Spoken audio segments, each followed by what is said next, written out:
इतनी रौनक होती थी, रात को यहाँ से निकलते थे, चमचमाता रहता था। और जब वो फ्लैट टूटे तो ऐसा हो गया जैसे इराक पे अमेरिका ने बम गिरा दिया। जो पार्क थे या जो लोगों की गरीब लोगों की शादियों के लिए पार्क को बुक करते थे, उनसे वो पैसा लेने के काम करती थी। कई बार तो ऐसा हुआ कि वो पार्क पैसे ले लिए और पार्क में टेंट नहीं लग पाए। लेकिन जिन गरीब लोगों ने जैसे तैसे प्रॉपर्टी खड़ी करी, उनके साथ जो किया, वो लोग कई सौ साल पीछे चले गए। पवित्र मूवमेंट को जो छोड़ के जाता है या इसके साथ जो धोखा करता है, उसका बेड़ा गर्क हो जाता है। आप बहुत लोगों को देख सकते हैं। एक समय नसीमुद्दीन सिद्दीकी बहुजन समाज पार्टी में बहन जी के बाद दूसरे नंबर के नेता हुआ करते थे। 12 से 14 मंत्रालय उनके पास होते थे। आज उनको कोई पूछने वाला नहीं है। मैंने उनकी इतनी बुरी हालत देखी है कांग्रेस के अंदर कि उनको मंचों पे जगह नहीं मिलती, वो सामने वाली सीटों पर बैठते हैं। जो व्यक्ति बहुजन समाज पार्टी के अंदर दूसरे नंबर का नेता होता था। दोस्तों जय भीम नमो बुद्धाय। मैं हूँ आज कौंडली में, जो कि घड़ौली वार्ड में हूँ, 194 घड़ौली वार्ड में हूँ। राजरानी करदम जी जो है वो यहाँ से एमसीडी का इलेक्शन लड़ रही हैं बीएसपी की तरफ से। जी हाँ, और दमखम से लगी हुई है। यहाँ पर अभी जनसभा भी रही, महाजनसभा रही है। महिलाओं की तादाद बहुत ज़्यादा थी और बहुत ज़बरदस्त तरीके से फाइट कर रही हैं वो। मेरे साथ हैं विजय कुमार गौतम जी, जो कौंडली विधानसभा से हैं और चांदनी चौक विधानसभा के प्रभारी भी रहे। पूर्वी दिल्ली, साउथ दिल्ली से भी कोऑर्डिनेटर रहे और मेरे साथ भी हैं। और वो भी इसी दौड़ में थे कि घड़ौली वार्ड से उनको भी टिकट दिया जाए, पर उनको टिकट नहीं मिला है, राजरानी जी को मिला है। पूछना चाहूँगा सर, अगर आपको टिकट नहीं मिला तो कोई नाराज़गी है, कोई रूसा रूसी है, या टिकट आपको ही होना चाहिए था? क्या कहना चाहेंगे? सबसे पहले मैं आपका स्वागत करता हूँ कौंडली विधानसभा में। जय भीम। जय भीम। देखिए, हम लोगों का जो जन्म है वो बहुजन समाज पार्टी में हुआ है जी। और जब से हमने होश संभाला बहुजन समाज पार्टी में काम कर रहे हैं, लेके बूथ से और प्रदेश महासचिव तक मैं रहा हूँ। तो हम लोग उनमें से नहीं है जो टिकट नहीं हुआ तो नाराज़ होकर निकल जाएंगे। हम लोग तो इस कारवां को मरते दम तक ले जाने वाले हैं। और बहन राजरानी करदम जी को पूरे जोश खरोश के साथ हम लोग चुनाव लड़ा रहे हैं। आपने देखा भी होगा, सारी जनसभाओं में, रैलियों में हम लोग तन मन धन से लगे हुए हैं। और इस बार हम राजरानी करदम जी को यहाँ से जिताकर एमसीडी में भेजने वाले हैं। कुछ ये भी सुनने को आता है कि अगर मुझे टिकट नहीं मिला तो मैं उनका बिल्कुल भी सपोर्ट नहीं करूँगा। आपका सपोर्ट कितना है भी या नहीं है? 2007 से मैं चुनाव लड़ने की तैयारी कर रहा हूँ। और 2007 से जब मैं 2007 से चुनाव की तैयारी करा तो सीपी सिंह साहब यहाँ आ गए। तो जब हमारे बड़े नेता यहाँ से चुनाव लड़ रहे थे तो हम लोगों ने खुद ही अपने आप को बैक कर लिया जी, क्योंकि हमारे सर्वोच्च नेता थे वो जी। और उसके बाद मैं लगातार 2013 पिछले चुनाव में निगम के में, तो मैं लगातार 2007 से चुनाव की तैयारी में हूँ, लगा हुआ हूँ। और हर बार नहीं होता है, लेकिन आपने देखा होगा मैं तन मन धन से और बहुजन समाज पार्टी का झंडा लेकर सबसे आगे मिलता हूँ। क्योंकि हमारा मकसद केवल विधायक, पार्षद या एमपी बनना नहीं है। हमारा मकसद जो मानवर काशीराम साहब ने बाबा साहब की जो विचारधारा को आगे बढ़ाने का काम किया और पूरे देश में साइकिल चलाकर, पैदल चलकर जो इस मूवमेंट को आगे बढ़ाने का काम किया, जो उनकी त्याग, तपस्या और बलिदान, और बहन कुमारी मायावती जी, आदरणीय बहन कुमारी मायावती जिस तरह से इस कारवां को लेकर आगे चल रही, तो हमारा दायित्व बनता है जी। ये चुनाव तो आते जाते रहेंगे। इन चुनावों में हर 5 साल में 3 चुनाव आते हैं। तो ये तो जब मौका मिलेगा, या तो ये समझ लो कि मेरी तपस्या में थोड़ी सी कमी रह जाती है। मेरी तपस्या भी हमारे महापुरुष भी चाहते हैं कि मैं और तपस्या करूं और निखरूं। और जब मैं पूरी तरह से निखर जाऊंगा तो जब पार्टी का मुझे आदेश हो, क्योंकि हमारे यहाँ बहन जी का आदेश ही सर्वोच्च आदेश होता है। एकमात्र नेता हमारी बहन जी है, जैसा उनका आदेश होता है उनके आदेश के अनुसार हम काम करते हैं। टिकट और ये सब तो बड़ी बेकार की बात है, क्योंकि हम लोग जो है ना मूवमेंट के सिपाही हैं। हमने मूवमेंट को देखा है, मूवमेंट में काम किया, तो ये तो आते जाते रहेंगे। चुनाव की ऐसी कोई वो नहीं है। हमें केवल बहुजन समाज पार्टी के हाथी को आगे रखना और बहुजन समाज पार्टी की सीटें जिताकर दिल्ली में अपना जो हमारा 14.5% वोट था वो जो कम हो गया उसको दोबारा से उससे भी आगे पहुंचाना, यही हमारा ध्येय है। मुझे लगता है कि शायद आपको जो वेट करवाया जा रहा है वो जीत के लिए करवाया जा रहा है, क्योंकि बहुत सारे कई सालों से कई इलेक्शनों में ये देखा गया है कि बीएसपी जो है वो सेकंड पोजीशन पे आती है, जीत नहीं पाती। पर शायद मुझे लग रहा है कि आपको जब टिकट मिलेगा, जब आप जीत की ही राह पे होंगे। देखिए, ऐसी बात नहीं है। हम लोग यहाँ से घड़ौली वार्ड से 2 बार चुनाव जीते हैं, कौंडली वार्ड से भी हम चुनाव जीते हैं 2 बार। ऐसी बात नहीं है। रही बात मेरी, जब मुझे मौका मिलेगा तो मैं जोश खरोश से चुनाव लड़ने का काम करूंगा। और मेरी भी कोशिश है कि इस जो विधानसभा को, जिस पर बहन जी की भी नज़र रही है, काशीराम साहब की भी नज़र रही है कि कोंडली विधानसभा सबसे मजबूत विधानसभा है दिल्ली की, तो इसको जीतने का श्रेय अगर मुझे मिलेगा तो मैं चाहता हूँ कि मुझे जल्दी मौका मिले। जी, एक सवाल और पूछना चाहूँगा। पूर्व में पार्षद रही थी, उन्होंने यहाँ पर कुछ तोड़ फोड़ कराने का भी काम किया, अपने ही लोगों की तोड़ फोड़ कराई, घर तोड़वाए, दुकानें तोड़वाई, मार्केटें तोड़वाई। तो क्या राजरानी जी जो हैं वो भी इसी पद चिन्हों पे चलेंगी जीतने के बाद, या ऐसा काम वो नहीं करवाएंगी? देखिए मैं आपको बता दूं, जिनके बारे में आप अभी बात कर रहे थे, मैं राजरानी मैं राजरानी जी के बारे में बात करूंगा। पहले उनके बारे में बता दूं, जो अति महत्वाकांक्षी लोग होते हैं ना, वो उन्हें इस मूवमेंट से कोई मतलब नहीं होता। वो मूवमेंट के कभी थे ही नहीं। वो पार्टी में आए और बहुत जल्दी पार्टी ने भी उनको समय से पहले उन पर विश्वास करके और उनको एक अपरिपक्व व्यक्ति को चुनाव लड़ाया। और यहाँ की जनता इतना प्यार करती है बहुजन समाज पार्टी को, बहन जी को, तो उन्होंने अपना दायित्व निभाया, यहाँ से अपने वोट का प्रयोग करके उनको सदन में भेजा।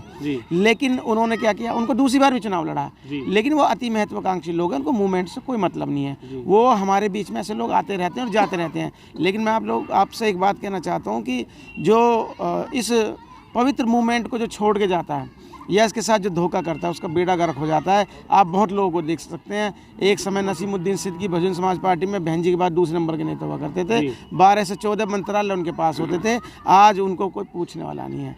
मैंने उनकी इतनी बुरी हालत देखी है कांग्रेस के अंदर कि उनको मंचों पे जगह नहीं मिलती, वो सामने वाली सीटों पर बैठते हैं। जो व्यक्ति बहुजन समाज पार्टी के अंदर दूसरे नंबर का नेता होता था, तो ऐसे लोगों के आने जाने से कोई फर्क नहीं पड़ता। ये मूवमेंट ये चलता रहेगा, ये सैकड़ों साल से चल रहा है। और रही बात राजरानी करदम जी की, मैं उनके बारे में बता दूं, क्योंकि प्रियंका गौतम को बहुत जल्दी वो चीज़ मिल गई थी, लेकिन राजरानी करदम जी आज से नहीं है। मैं उनका स्टूडेंट भी रहा हूँ और मैं बहुत छोटे समय से उन्हें देख रहा हूँ। उनका परिवार पूरा मूवमेंट के साथ है, मिशनरी परिवार है। और अब तक वो तीसरा चुनाव लड़ रही हैं। और जब जब उन्हें जिम्मेदारी दी जाती है चुनाव लड़ने की, या जिस भी तरह पार्टी उन्हें जिम्मेदारी, वो भली भांति उसको अच्छी तरह से काम करती हैं। तो आप ये भूल जाइए, क्योंकि ये मूवमेंट के सिपाही हैं, ये बहुजन समाज का भला करने वाले लोग हैं। उस तरह प्रियंका गौतम की तरह नहीं है जो आए और गए और उसके बाद अपने समाज का नुकसान कर दिया। यहाँ 10 फ्लैटों में से 9 फ्लैट हमारे जाटो समाज के होते थे। और एक समय यहाँ पर रौनक होती थी, इतनी रौनक होती थी, रात को यहाँ से निकलते थे, चमचमाता रहता था। और जब वो फ्लैट टूटे तो ऐसा हो गया जैसे इराक पे अमेरिका ने बम गिरा दिया हो। और जब वो हम निकलते थे ऐसा लगता था खंडर जैसे इराक में हम घूम रहे हो। तो मैं आपसे बताना चाहता हूँ, जो लोग मूवमेंट को धोखा दे के आते हैं, आप देखना इस बार यहाँ की जनता उनको जो उन्होंने किया है उसका फल देने वाले हैं। और बहुजन समाज पार्टी यहाँ बहुत बड़े अंतर से जीतने वाली है। बहन राजरानी करदम जी आपके सामने पार्षद के रूप में शपथ लेती नजर आएंगी। और मैं सबसे आगे झंडा लेकर उनके साथ में मैं ही खड़ा मिलूंगा आपको। मैं भी आपके साथ ही रहूंगा सर। जी जी, जय भीम, जय भारत, नमो बुद्धाय। सर आपसे भी जानना चाहूँगा कि क्या लग रहा है, क्योंकि अब 3-4 ही दिन बचे वोटिंग के, तो क्या लग रहा है कि राजरानी जी का जीत के लिए कब्जा हो चुका है कि या नहीं? जीत सिर्फ एक कदम दूर है। पूरा समाज, सभी क्षेत्र के लोग तन मन धन से बहन राजरानी करदम को जिताएंगे और बहुजन समाज पार्टी में विश्वास रखते हैं। और जिन लोगों ने पहले किया उनकी बात छोड़ दीजिए, मेरे साथी ने बताया था। और पत्रकार महोदय, एक चीज़ और है कि जो लोग कुछ समय के लिए आते हैं जाते हैं, ये तो सब चलता रहता है जीवन चक्र के हिस्सा में, लेकिन अब लोग उन्हें माफ़ नहीं करेंगे। हमारी 3 सीट जीत रही हैं, हमारे सभी लोग, सभी जाति बिरादरी के लोग। मैंने पहले भी इंटरव्यू में कहा था और मेरे साथी ने बताया था, चीफ एजेंट महेश सिंह जी ने, कि हम 3 सीट जीत रहे हैं बहुत भारी बहुमत से। लोगों में रोष है। जिन लोगों ने हमारी दुकानों को तोड़वाया, हमारे साथी ने कहा कि लेकिन मैं उसको दूसरा रूप देता हूँ, उसने सीरिया बना दिया, इसका सीरिया बना दिया। और मैंने उसको कहा था कि बेटी आपने सीरिया बना दिया है, इसका भुगतान आप करेंगे, हमारा समाज करेगा। लेकिन जिन गरीब लोगों ने जैसे तैसे प्रॉपर्टी खड़ी करी, उनके साथ जो किया, वो लोग कई 100 साल पीछे चले गए। समाज की बदनामी हुई, समाज उसे भूलेगा थोड़ी। और बहन हो या बेटी हो, कोई भी हो, यदि समाज के साथ धोखा करेगा तो उसे बहुजन समाज पार्टी कभी भी माफ़ नहीं करेगी। रही बात जीतने की, मैं फिर दोबारा कह रहा हूँ, हमें विश्वास है। हमारे साथी जो लगे हुए हैं रात और दिन, सभी आप देख रहे होंगे पूरे क्षेत्र में घूम घूम कर, कि बहुत भारी बहुमत से हम जीतेंगे। मेरे साथ डॉक्टर महेश सिंह जी भी हैं, मैं उनसे भी जानना चाहूँगा। सर, प्रियंका जो है वो यहाँ से खड़ी हुई है, प्रियंका गौतम आम आदमी पार्टी से, और राजरानी करदम जी जो है वो बीएसपी से खड़ी हुई हैं। क्या लगता है कि इस बार प्रियंका ने जो पिछली बार की जो गलतियां की थी उसका खामियाजा प्रियंका गौतम को भुगतना पड़ेगा और राजरानी जी को उसका फ़ायदा मिलेगा या नहीं मिलेगा? देखिए पत्रकार महोदय, मैं आपके चैनल के माध्यम से कहना चाहता हूँ, प्रियंका गौतम ने जो यहाँ कार्य किए पिछली बार, उसका खामियाजा उसको 2017 में भुगतना पड़ा जी। और आज फिर जनता इस बेताब पर बैठी हुई है, वो चुनाव में आई हुई है और जनता इस बात को कहने के लिए तैयार है कि किस प्रकार से 4 दिसंबर आए और हम इसको हराने का काम करेंगे जी। और यहाँ पर जो पार्क थे या जो लोगों की गरीब लोगों की शादियों के लिए पार्क को बुक करते थे, उनसे वो पैसा लेने के काम करती थी। कई बार तो ऐसा हुआ कि वो पार्क पैसे ले लिए और पार्क में टेंट नहीं लग पाए जी। वो बेचारे बड़े परेशान हुए, रोड पर लगा करके टेंट लगा करके उन्होंने दूसरी जगह अपनी शादी का प्रोग्राम करना पड़ा। तो ऐसा नहीं है कि प्रियंका गौतम के पिछले कार्यकाल को देख करके सब लोग जानते हैं और प्रियंका गौतम तो अब इस क्षेत्र में इस इलेक्शन में उसकी जमानत जब्त होगी, ऐसी हार कर जाएगी। मैं समझता हूँ साहब जीवन में दोबारा इलेक्शन लड़ने का नाम नहीं लेगी वो। जी। मैं सर एक चीज़ और पूछना चाहूँगा कि प्रियंका गौतम जो है वो आम आदमी पार्टी से इलेक्शन लड़ रही है और इस टाइम आम आदमी पार्टी ने बिजली पानी दवाई ववाई जो फ्री दे रखी है उसका लोगों के दिमाग पे बहुत गहरा असर पड़ा हुआ है। तो क्या उस हवा में प्रियंका दोबारा जीत सकती है इस वार्ड से? मैं ऐसा नहीं समझता। देखिए जो बिजली और पानी की जो यहाँ पे जो आप कह रहे हैं फ्री है, फ्री ऐसा कुछ भी नहीं है। पहली बात तो मेरा खुद का बिल 444 का है, तो सब लोगों के बिल आ रहे हैं। 200 यूनिट फ्री है, लेकिन 200 यूनिट से ऊपर ही कूदता है बिल हमेशा। जी जी जी। ऐसा कुछ नहीं है कि कुछ भी फ्री है। रही बात आप जो मोहल्ला क्लिनिक की, आप जाइए, चलिए मेरे साथ, मैं आपको दिखाता हूँ। यहीं पे उसमें कुत्ते और गधे मूत रहे हैं, आते ही नहीं है डॉक्टर्स। ये चुनावी माहौल था तो कुछ जगह उन्होंने अभी रिसेंटली भी उद्घाटन करे, पर वहाँ पर कोई होता नहीं है। जी जी। और दवाइयों का बिल्कुल समझ लो है ही नहीं दवाइयाँ।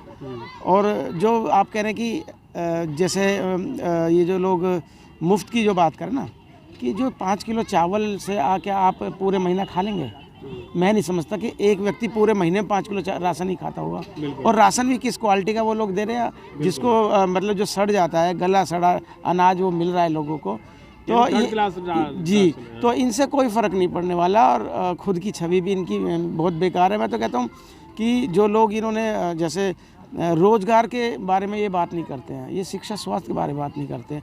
आप रोज़गार दीजिए ना, हम लोग कहाँ मन करते हैं, हम तो टैक्स भी पे करते हैं, हम हर चीज़ पे टैक्स भी पे करते हैं। हम लेके माचिस की डिब्बी से लेके और एरोप्लेन तक के सफ़र में सब में हमारा टैक्स लगता है। ये तो हमारी जेब से ही जा रहा है जो वापस कर रहे हैं। तो और इसका बेनिफिट प्रियंका को मिलेगा या बिल्कुल नहीं मिलेगा सर, क्योंकि इस देश के संविधान में ऐसा बाबा साहब ने लिख दिया है कि इस देश में पैदा होने से लेकर मृत्यु तक इस देश के नागरिक की जिम्मेदारी इस देश की सरकारों की है। और ये अपनी जेब से थोड़ी दे रहे, अपनी कमाई से थोड़ी दे रहे। जब बहुजन समाज पार्टी की सरकार आई है तो उन्होंने बहुत बड़े बड़े काम किए।